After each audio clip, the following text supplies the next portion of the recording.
तर विद्यार्थी मित्रांनो, स्वागत आहे आपल्या BMS मराठी ॲपवरती। तर आता आपण दुसरा सिंगल ड्रग बघणार आहे, ज्याचं नाव आहे आमलकी। आता पेपरमध्ये आपल्याला MKला तर नाही हा, पण आपल्यामध्ये कसं दिलं की पेपरच्या जो लास्ट इयरचा क्वेश्चन पेपर पडला होता त्यामध्ये हा क्वेश्चन डायरेक्ट LAQला विचारला गेला होता, कोणता? आमलकी। आता आमलकीमध्ये आपल्याला विविध असे फॉर्म्युलेशन दिले, पण आपल्याला हा MK नसून सुद्धा याचा अभ्यास करायचा की आपल्याला 5 आपल्याकडे जे सिंगल ड्रग आहेत यामध्ये काय आपल्याला 3 काय दिले, 3 हर्बल आहे, 2 मिनरल आहे। हा, आणि मिनरल मध्ये कोणकोणते? गंधक आणि गेरिक आहे। आणि हर्बल मध्ये आपल्याकडे कोणकोणते? गुडूची, आमलकी आणि भल्लातकी। यामध्ये फक्त आपल्याला जे गंधक आहे, जी गंधक, गैरिक आणि त्यासोबत जे गुडूची, हे फक्त MKला आहे। पण उर्वरित सगळेच आपण सिलेबसमध्ये कव्हर करणार, कारण की LAQ कशावर येऊ शकतो त्यामुळे सांगता येत नाही। त्यामुळे आता आमलकीचे बघा फॉर्म्युलेशन आपल्या सिलेबस कॉपीमध्ये आपल्याला 8 फॉर्म्युलेशन दिलेत। आमलकीचा सोरस, आमलकी चूर्ण, त्रिफळा रसायन, च्यवनप्राश, धात्रीलोह, आमलकी गुटिका, त्यानंतर फलत्रिकादी क्वाथ आणि त्रिफळा गृह। अशा प्रकारे आपल्याला फॉर्म्युलेशन दिले ते आमलकीचे।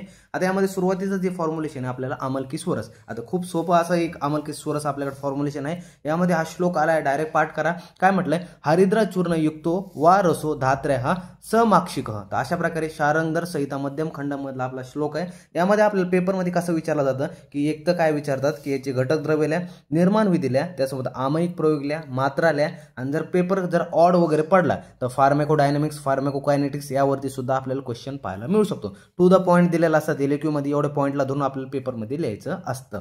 आता बघा आमलकीचा सोरस। आता आमलकीचा सोरस नॉर्मल जे सोरस बनवतो त्याच प्रकारे आपल्याला सोरस बनवायचा आहे। यामध्ये मुख्य घटक आहे आपल्याकडे आमलकी, जो की एक भाग घ्यायचा आहे। आता सोरस कसा बनवायचा? नॉर्मल तुम्हाला जे आपण कल्पना निर्माण 1 मध्ये चांगल्या प्रकारे पाहिलेलं आहे की सोरस कसा बनवायचा, की जे आपण एखादं काय घेत असतो, कोणतेही वनस्पती असेल, काही असेल, तर आपण त्याचं काय घेत असतो, मुख्यत्वाचा घटक घ्यायचा आपल्याला, ज्याच्यापासून सोरस बनायचा आहे। की आपल्याला समजा आमलकीचा सोरस बनायचा, तर आमलकी सोरस कशापासून बनवू शकतो? आमलकीच्या फळापासून। मग आपल्याला काय करायचं? स्वच्छ पिकलेले ताजे असे आमलकीचे ताजे फळ घ्यायचे, घेतलं त्यानंतर त्याला काय करायचं, जे वाहतं पाणी, त्या वाहत्या पाणी खाली त्याला छान प्रकारे एक प्रकारे धुवून घ्यायचे। धुवून घेतलं नंतर त्याचे बारीक स्लाइस मध्ये तुकडे करायचे, तुकडे केले।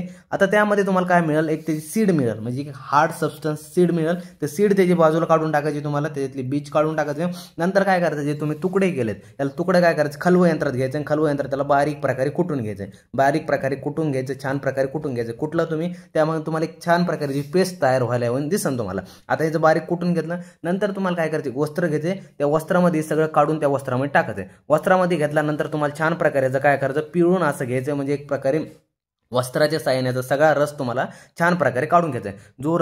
जो रस तुम्हाला एका पात्रामध्ये जमा करायचा आहे आणि त्या पात्र म्हणजे तुम्हाला काय करायचं, साठवून ठेवायचं। तो आपला आमलकीचा सोरस। म्हणजे आपण काय केलं, सुरुवातीला फळ घेतलं, ताजं स्वच्छ फळ घेतलं, त्या फळाला वाहत्या पाण्याखाली धुवून घेतलं, बारीक बारीक तुकडे केले, त्यामधले सीड काढून घेतले, बीज काढून घेतले, नंतर तुकडे त्याच्या खलव यंत्रात टाकले आणि त्याला एकदम छान प्रकारे बारीक केलं। बारीक केल्यानंतर काय केलं, त्याचा सोरस आपण काय वस्त्राच्या साहाय्याने काय घेतला, सोरस गाळून घेतला। अशा प्रकारे आमलकीचा सोरस आहे। आता आमलकीचा सोरस कोणत्या मध्ये यूज होतो, तर आमलकीचा सोरस आपल्याला जे असेल, आमलकीचा सोरस बनवलं तर हा प्रमेग्न म्हणजे आपल्या प्रमेहामध्ये यूज होतो। जे प्रमेहाचे पेशंट असेल, डायबिटीज पेशंट असेल, तर त्यामध्ये हा आमलकीचा सोरस यूज करतो। नॉर्मल ह्याची मात्रा असते अर्धापल, तर अर्धापल ह्याची मात्रा आपण घेतो। अनुपान म्हणून आपण मधु किंवा हरिद्रा चूर्णाचं आपण काय करत असतो, अनुपान म्हणून सोबत घेत असतो। आता पल म्हणजे किती, तर पल म्हणजे तर अर्धा पल म्हणजे किती, 24 ग्राम याची मात्रा आहे। तर ध्यानात ठेवा अशा प्रकारे।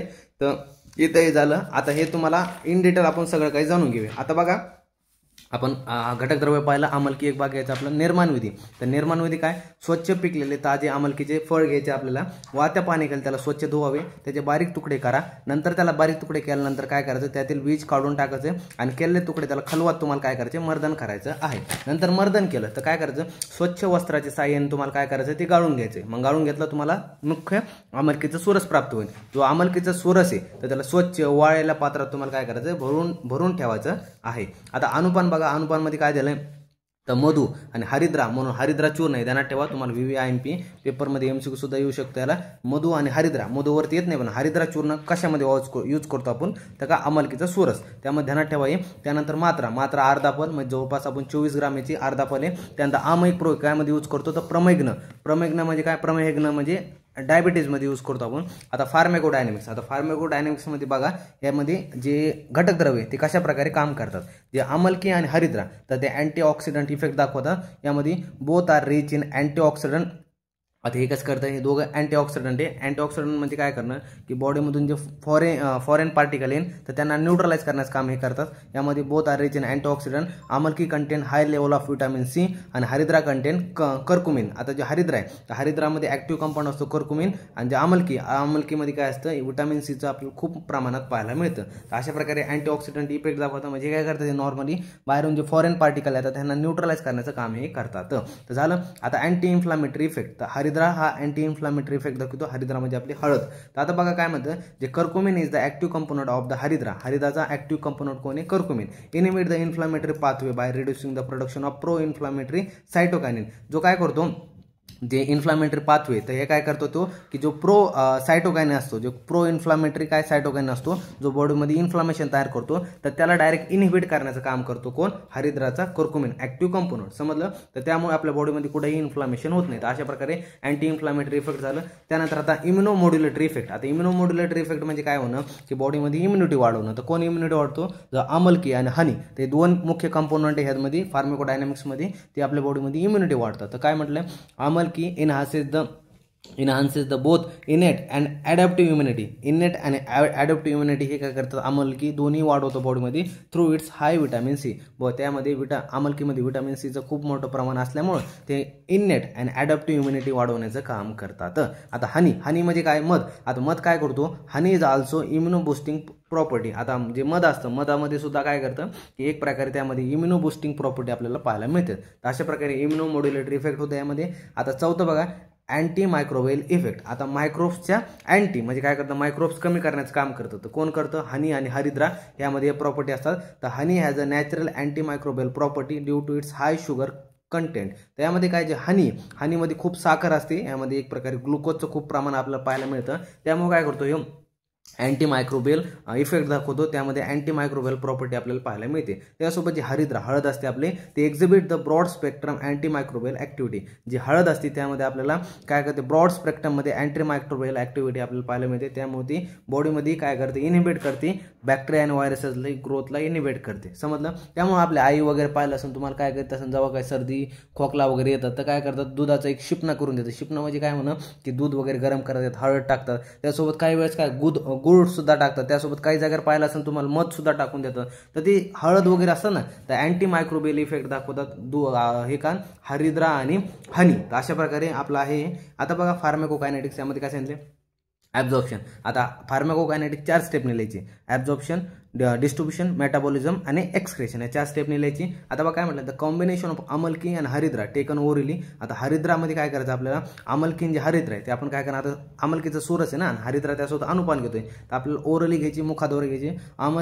आमलकीज vitamin C along with the curcumin from the haridra are absorb through the gastrointestinal tract. जे आमलकीमधला विटामिन सी असेल आणि जो हरिद्रामधला कुर्कुमिन असेल, तर हे काय गॅस्ट्रोइंटेस्टायनल ट्रॅकने काय होतं, ॲब्झॉर्ब केले जातं. तर हनी, आता जे मध घेतला आपण सोबत, तर हनी काय करतो, इनहान्सेस द बायोअबिलिटी ऑफ दिस कंपाऊंड. तर हे हनी जो मध घेतलाय, तर ह्यांना जे काय करणं की इनहान्सेस करणं, जे बायोअबिलिटी म्हणजे ह्यांना जे पचन एक प्रकारे जे ॲब्झॉर्ब करण्याचं काय करतो, बॉडीमध्ये प्रमाण वाढवतो. जे काय विटामिन सी असेल आणि हरिद्रामधला कर्कुमिन असेल, तर ते मधामुळे काय करतात, जास्तीत जास्त प्रमाणात काय होतं, ॲब्झॉर्ब केले जातात. समजलं.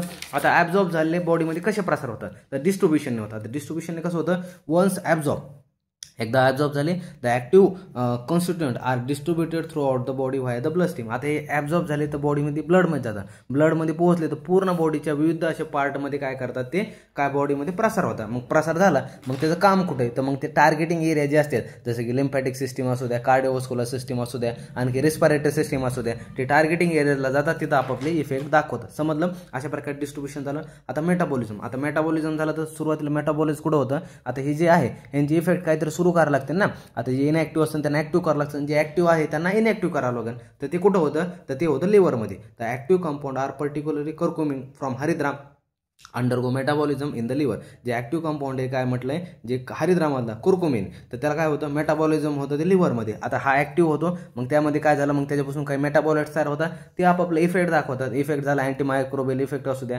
आणखी दुसरे इफेक्ट दाखवू द्या. मग ते इफेक्ट दाखवले त्यानंतर ते मेटाबॉलाइट काही कामच नाही राहत, मग बॉडी बाहेर काढला जातो. मग कसा काढला जातो, तर एक्सक्रेशनने. तर कसं काढला जातो, the metabolites from the compound in this formulation are excreted kidney आणि गॅस्ट्रोइंटेस्टायनल ट्रॅक्ट. जे मेटाबॉलाइट्स असतील बॉडीमधले, त्यासोबत काही अनवॉन्टेड वेस्ट सुद्धा असेल तर ते एक्सक्रेशन थ्रू काढलं जातं. एक तर किडनी म्हणून, युरिनमधून, त्यानंतर गॅस्ट्रोइंटेस्टायनल ट्रॅक असेल तर फिसेस म्हणजे शोच्या थ्रू आपल्या बॉडीच्या बाहेर काढलं जातं. तर अशा प्रकारे आपण पूर्ण ही फार्माकोकायनेटिक्स झाले. इथं आता रिसर्च अपडेट यावरती कोणताही रिसर्च झालेला नाहीये, पण अशा प्रकारे आपल्याला आहे.